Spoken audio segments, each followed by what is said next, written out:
10 September 2023ला Daniel वादळाचा लिबियातल्या Derna शहराला तडाखा बसला. किनारपट्टीच्या या शहरात अवघ्या 24 तासात 400 मिलीमीटरपेक्षा जास्त पाऊस झाला, ज्यामुळे शहरातून वाहणारी नदी फुगली, 2 धरणं फुटली आणि जवळपास अर्ध शहर पाण्यात समुद्रात वाहून गेलं. निसर्गाचा प्रकोप इतका भयंकर होता की प्रत्यक्षदर्शींनुसार अवघ्या काही सेकंदात इमारती पत्त्यांच्या बंगल्यासारख्या कोसळल्या आणि त्यात कुटुंबाच्या कुटुंब जिवंत काढली गेली. त्यातच किनारपट्टीचं बंदराचं शहर असलेलं डेर्ना इथे पाण्याचा प्रवाह इतका जोरदार होता की वस्त्या थेट समुद्रात वाहून गेल्या. जे वाचलेत ते स्वतःला नशीबवान समजतायत, पण त्यांनी जवळपास सारं काही गमावलंय. आपली माणसं, घरदार, सारं काही.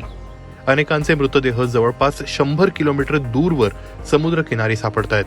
शहरात सध्या सर्वत्र चिखल, ढिगारे आणि या ढिगाऱ्यांमध्ये आपल्या माणसांना शोधणारे लोक दिसतायत.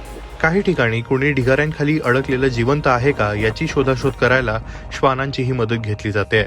त्यातच शहरातले किमान 6 पूल वाहून गेल्यामुळे अनेक भागांचा संपर्क तुटलाय.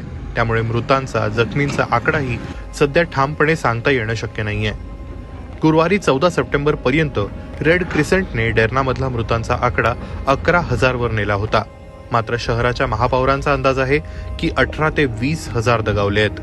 अशात प्रश्न पडतो की इतके मृत्यू झाले तरी कसे? संयुक्त राष्ट्रांचं म्हणणं आहे की लिबियाच्या सरकारने वेळेत इशारा जारी केला असता तर लोकांना सुरक्षित ठिकाणी हलवलं गेलं असतं आणि इतकी वाताहत झाली नसती. त्यातच मदत आणि बचाव कार्य आवश्यक त्या कार्यक्षमतेने होताना दिसत नाहीये. याला कारणीभूत ठरते लिबियामधली सध्याची राजकीय अस्थिरता. देशात सध्या वेगवेगळ्या भागांवर 2 वेगवेगळ्या गटांची सत्ता आहे. त्यामुळे परदेशातून येणारी मदत कुणाला कुठे कशी पोहोचवावी याच्या समन्वयात अडथळा निर्माण होतोय.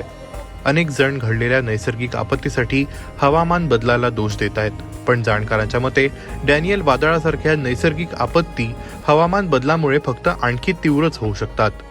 पण त्यासोबतच देशातल्या राजकीय अस्थिरतेमुळे नद्यांच्या काठांची, पुलांची आणि धरणांची देखरेख कितपत होत होती यावरही प्रश्न विचारले जात आहेत.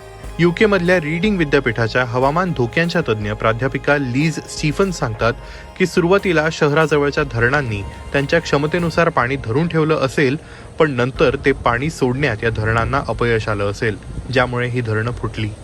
या शक्तिशाली प्रवाहात जेव्हा इमारतींचे ढिगारे मिसळले गेले तेव्हा त्यांचा वेग आणि शक्ती दोन्हीही वाढली असं त्या सांगतात.